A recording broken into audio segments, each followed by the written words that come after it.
everyone. Welcome back to the RationalInvestor.com's Daily Brief Recap. Let's just see whether the YouTube page kicks in here or not. Waiting. There it is. Yay. All right. So, welcome back to the Frivolity. As you can see, it's a bit later here. It's about quarter to 11. So we're pretty much, marching our way through the Monday session, 3rd of February now. So January is a memory. January barometers, we'll start producing those kind of reports. First 2 weeks of the quarter probably would be some really good data to put together. So might bang out those reports here through the rest of today. But long and short of it here, a new trading week. We actually, on Mondays, we have we had a regular report. Sjord gives us our TRI site update report, and we're still working away on getting things like breadth data. Tickety-boo, and you probably notice a little bit of a change of format on my dashboard. So still a work in progress. Taking advantage of this developer cycle, so slowly working through. This data isn't quite usable yet, but nonetheless, I had a really good report from Sjord this morning. And actually, he was talking about building out different widgets that you can add to your dashboard at TRI, and he added a bunch of really cool widgets here just this past week. So we might be adding them further. As you can see, we did our broiler chicken show yesterday. It was a little bit of a shorter day because obviously yesterday was Super Day in the United States.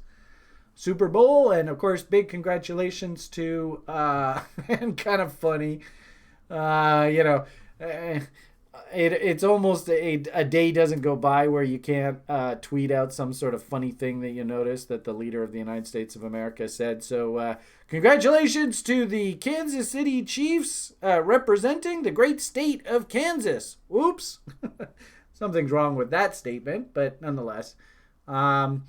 We had Super Bowl yesterday. FYI, I had a full session with my son yesterday, so he was super happy, but it meant that we had to sacrifice you guys a little bit, so we had a very shorter broiler chicken show yesterday.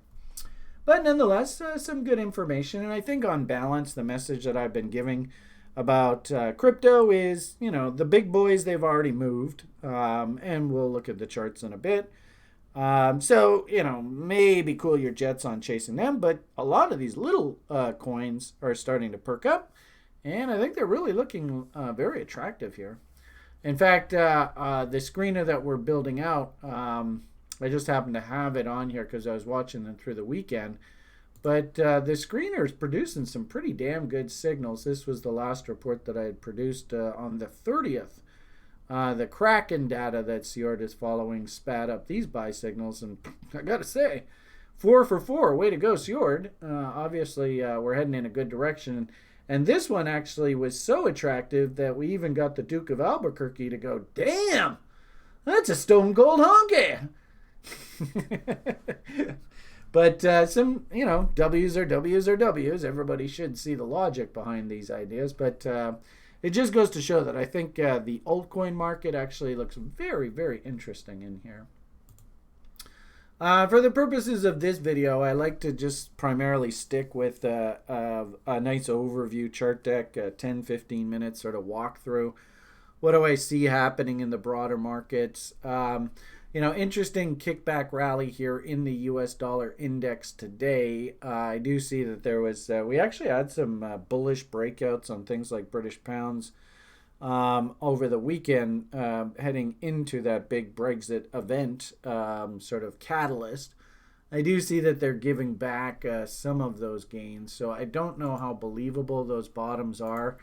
I think recently we were showing these kind of setups here. So you can see British pound is actually telling us that it's very interested in trying to move up here. I'll keep a close eye on this. I did kind of figure coming out of the gate first thing Monday morning, we probably should just give this some room to breathe. If we start getting reversal signs here, I might entertain actually taking this bot setup. I'm going to let this develop a little bit more for myself. But for the purposes of our conversation here today, what we see is nice knee-jerk up move reaction out of the U.S. dollar index. And of course, we had the Fed that basically came and said that they were going to continue the repo events in the money market. Is that the newest version of quantitative easing? I don't know. I think the jury's still out on that. But long and short of it, they're not touching the short-term interest rate. So there still is a propensity to own U.S. paper. But on balance, I think the big message is we're still stuck in this very, very wide trading range that's just simply defined by these gaps. And what a surprise if we change this to like a 50% rule. We probably just did nothing more than just a good old WD GAN 50% rule bounce. Big surprise. So no real clear direction out of dollar here this morning. I think it makes sense coming into these levels, especially 50% rule. Anybody who bought off the bottom, they're taking profits, but probably still a little bit too early to short in earnest. Risk on, risk off. As I had sort of said a moment ago, we do have January barometer data coming in now. I think what's happened here is they've just backed stock prices up, especially against that nasty tail. Wicks and tails like to be eaten, all that kind of conversation, and a bit of a bid. But I'll be honest with you, I was actually very surprised at how the market really came off here into the end of the month. That's not going to paint a pretty January barometer picture. And I hate to say it, guys, but can you kind of see the head and shoulders pattern that's developing here? So risk on looks very iffy right now. You can see the crude oil. I do believe the crude oil has come down into a buying window. But the problem, seasonally buy your unleaded the middle of February, sell it the middle of May, blah, blah, blah. But the problem is there just isn't a bottom in here yet. So what we need to see is some sort of signs of reversal, whether it be a W or whether it just be a clean inside bar, something to just tell us that the bear slide is over. And there isn't anything there yet. So risk on is still cooling its jets. And of course, if you think about things like what's the public talking about, what's the sort of sentiment, it's all coronavirus. I mean, I suppose you can make the argument coronavirus and the flu, and is it going to knock a point or two off GDP, or is travel going to be curtailed, all that kind of conversation. I just caution people that on every single day, an entire year, over 200 people in the United States of America die from the flu every single day. So, yes, I think about 300 and change, 400 people around a globe of 6, 7, 8 billion people. 300 people have passed away, and it's ugly. I'm not gonna try and come to the defense of the coronavirus, but I just get concerned that people are getting a little too wrapped up in the euphoria of the fear. So us as traders, ironically enough, what we should be doing right now, which is a bit counterproductive, and it's not really PMA, but we should actually be hunting pharmaceutical stocks that are putting in bottoms and virus-related companies that might actually catch a bid in this panic. And Jamie, who does a report every once in a while on the site, showed us a UK vaccine stock that 10x'd over the past month or two because of this. So, you can look at the glass half empty. Oh, the world's going to hell in a handbasket. Or you can look at the glass half full. That's your perspective. All I'm just suggesting is don't get too sucked up into the euphoria of the fear. Interesting euphoria of the fear, the risk-off assets. And, of course, my wonderfulness on my bond trade. Look like a genius. Now looking like an idiot. Way to go, Brian. Still, I certainly don't like buying bonds up here. And the irony of it all is I'd actually make the argument that at some point we are actually back in a shorting window where I originally shorted it, and I might just go buy another put here. So we'll see how that goes, but no signals out of the bonds. And interestingly enough, gold, I would have thought, fear, would be continuing to be bid up, but it's not. Something's not right here. I've talked at length about how I don't like what's going on here on these gold charts, and I can't be a buyer here. But it hasn't broken down yet. And you remember Newmont, of course, they want their title back. And if anything, this is a really good analogy of why share buybacks will actually artificially alter stocks. So in this case, Newmont Mining, I think back here, announced that they were going to initiate a buyback program where they were going to be in the market buying their own stock. And so that artificially creates basically a rise-only market. So, I mean, they are in there buying their stock. I don't see any tops here yet in Newmont, so can't do anything there. It's interesting to see how Barrick, for example, now just a doji day right in a shorting window, came right up against its key reversal high, broke out and said, key reversal, fuck you, and then bang, right back down. Again, it's not really like I'm very interested in hunting shorts here. I just don't have any signals. And I would be very, very cautious about getting too bullish and going and buying new gold here. This looks extremely dangerous still. So, interesting conversation there about risk off. What the hell's going on in the gold market? And interestingly enough, in gold itself, like, why is this thing not breaking out? There are a lot of sellers up top here. I don't know why. It's not a sell signal for me. It's just, oh my goodness, nosebleedy. Be careful, everyone, please. And it's interesting because I've been giving this message out about crypto and Bitcoin up top here. It's kind of the same logic. Like, can you really be a buyer of Bitcoin's way up top here? I don't know. Heading over to the stock market. Interesting. We'll sort of do a segue. One winner today, and it's interesting because I had actually touted this through the Broiler Chicken show, and I'm a little worried that everybody can see the bottom on this thing is down here at 15 cents. And I went, full disclosure, I went and picked up some, and I've got bids working down here. You can see these 27.5 cents. Nice up move here today. I'm just worried that the people that are buying here are, people that watch the Broiler Chicken show and are like, oh, just fucking FOMO buy that thing. He says it's good, just buy it. This is actually really risky stepping in and buying up here because you got to be able to risk down to the bottom of the range here, right? And that's more than 50% haircut. So don't chase. Please, everybody, don't chase. But nice day we're having here on this TELO. And I think I did it as sort of an assignment, especially for the level oneers. And here's a stock I'm really interested in right now, but I don't want to talk about this until I get my other fill. So maybe we'll talk about that another day.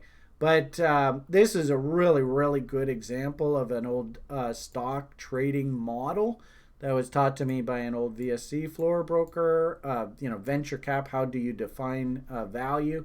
And the long and short of it here is this met all my criteria. I love this stock. But for heaven's sake, people, don't go and chase it here at 27.5 cents. If you want to join me, throw in your bids off the double bottoms here. And as you can, well, actually, this doesn't show. I did go, oh, here it is. I did go and just pick some up. And I've also got bids working to add. I will be more than happy to buy more of this stock. But don't go chase it up top here. So there's a nice treat for us today. Now, let's segue, and the reason why I did this, let's segue over to crypto now. And somebody on the Broiler Chicken show was, Brian, it would be nice if you could talk a little bit about some interesting mining stocks and crypto stocks that you're interested in. This Hut 8 Mining is a very interesting company in that they have their, I think they said in their latest report, about $3,500 cost of production for Bitcoin. So obviously on that recent rally, they're feeling pretty good. But this is a really good example where this was probably all tax loss selling. Sort of pressure comes off and it has that nice dead cat bounce. Unfortunately on the chart here, what we've done and it's gone and M'd out here, right? Ooh, nasty, nasty, nasty. Probably a really good analogy of why we are not allowed to chase markets. But if you did want to join me, I don't keep in mind I still have a bid working at this gap right here. So I'm more than happy to buy more. Give me more, give me more, give me more. But it'll be really interesting to see how HUT acts against this recent double bottom. My hunch is we probably come down, fill in this gap, test these lows, and then you're going to see the real battle here. So interesting example of a crypto related stock. And if Bitcoin's such a monster, crypto is such a monster bull, what the fuck's going on here?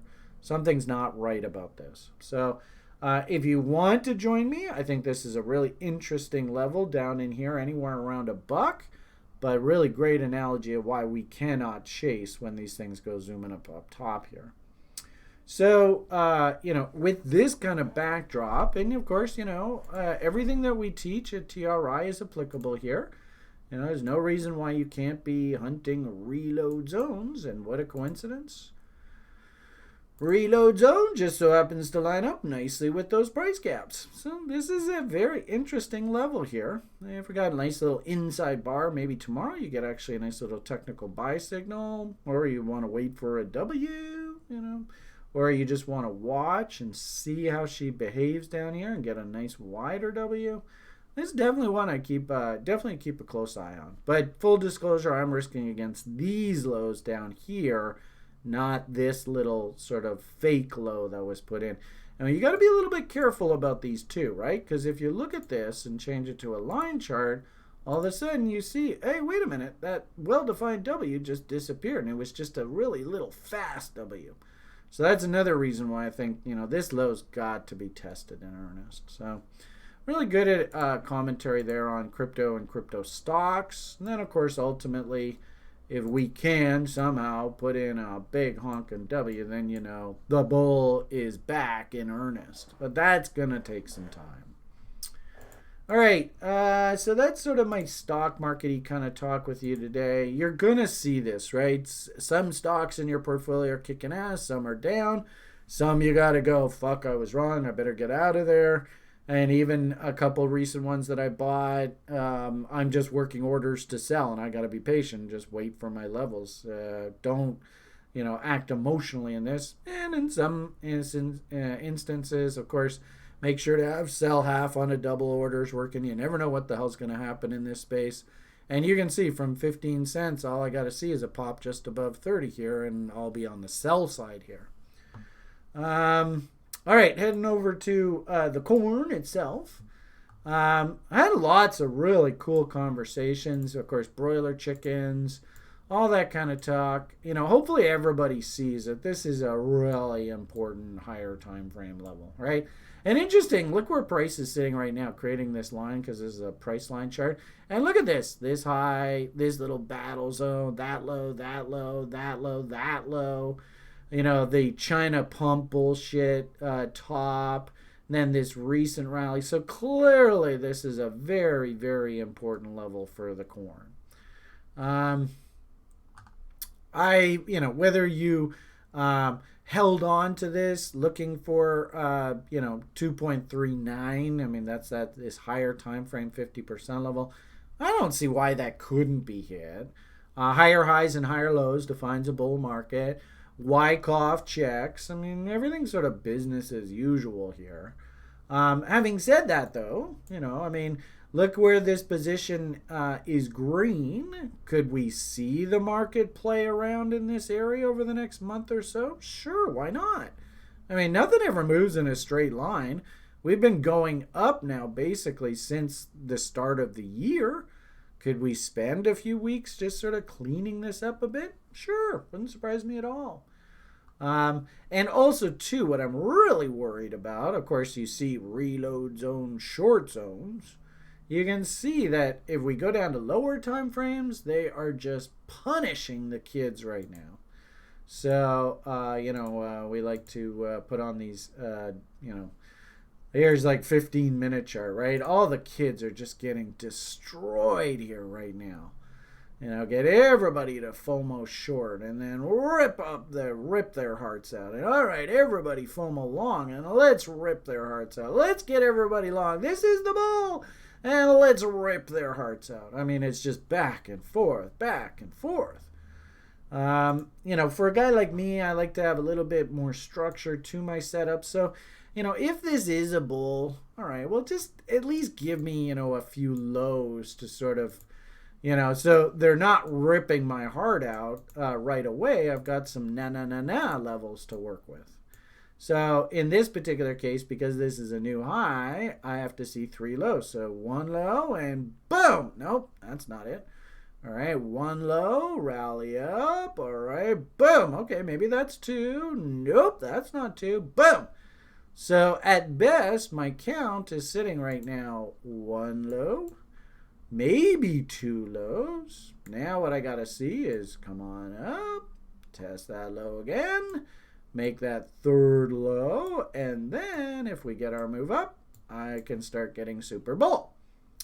But that hasn't happened yet. We just got to cool our jets, right? And this is why I really think it's important that after you see these big face rip up moves, don't FOMO. Don't think that, okay, it's just going to keep going, because quite often what has to happen is it has to consolidate to set up the next leg. And interestingly enough, I put out this, first off, there's those AB equals CDs. I still think we could head higher here. And then what's interesting is if we do the market symmetry kind of thinking, ironically enough, this market symmetry study to me screams Bitcoin, because you got back and forth. They're going to get people, oh, I want a long, screw you, fuck you. Oh, we're going to go short, okay, fuck you. And then there's going to be one more pop. All right, this is it, we're going up. And then they're just going to do a massive rip your heart out. So be careful up here, people, please. I mean, interestingly enough, Brian and his crazy reload zones. Watch what happens. I mean, this is the assumption that the top's going to come in on a test of this high. And there's reload zones, and look at the dump, horizontal support and resistance, all that kind of conversation. Fill in this hole in the profile, blah, blah, blah. But watch what happens even if we say, okay, this is going to be the high. That reload zone didn't move a hell of a lot, did it? So, interestingly enough, I would just simply say, wherever this thing does eventually top out, this is the area that if we are thinking about being buyers, we want to focus in on. Try not to get too sucked into this stuff up here, because you can see this could go on for like another week or so. So, interesting market state. Now, the good part about this is as long as we are pointing up, is there any other part of the crypto market that might do okay? And I gotta say, guys, this is the kind of environment. Bitcoin still hasn't broken down. It's still technically pointing up. So crypto, okay, it's got a window here. And you tell me, this is like 1, 2, 3, 4, 5, 6, 7, 8 days. 8 days. That's over a week. We've basically done nothing. What is something like this done over the past 8 days? Has it done nothing? I don't think so. So, actually I put a tweet out earlier this morning where I was like, I got a funny feeling this is, and it's so funny because in years gone by, we used to love playing this. We've gone through a couple years of shit in the altcoin market, but, I think we're back in this kind of market. And we used to love playing this song. Popping tags. What? But I got to be careful. Don't play that on YouTube or else they poop on me. So I got a funny feeling we're in this kind of market state here, and that's what you see in these kind of market states.